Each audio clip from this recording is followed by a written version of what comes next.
Un caso che lascia una comunità attonita, un dolore immenso che si riapre e che oggi squarcia il silenzio di una città che aveva sempre pensato che la morte di Nino Frisiero, 77 anni, molto conosciuto a Oderzo, fosse avvenuta per cause naturali. Ma la confessione del figlio Carlo, 44 anni psicologo, cambia tutto.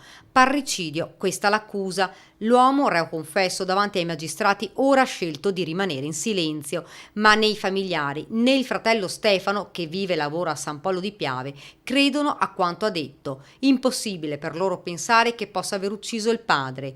Poche parole quelle di Don Pierpaolo, che si stringe alla famiglia. È una vicenda che tocca in profondità il cuore della comunità sia cristiana che civile del nostro territorio. Anzitutto esprimo la vicinanza di tutta la comunità, la famiglia Frisiero, per questo doppio dolore, che stanno attraversando.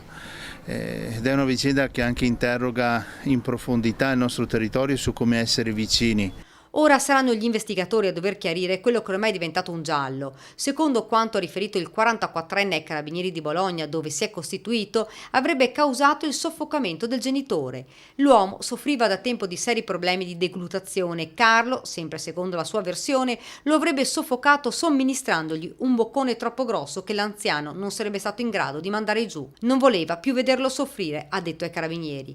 Ma perché confessare dopo un anno? Molte domande a cui per ora non c'è nessuna risposta, come nessuna sicurezza che quello che Carlo ha detto corrisponda al vero. Immediate ovviamente le indagini. Nino, morto il 24 settembre 2016, diventa ora un caso di omicidio.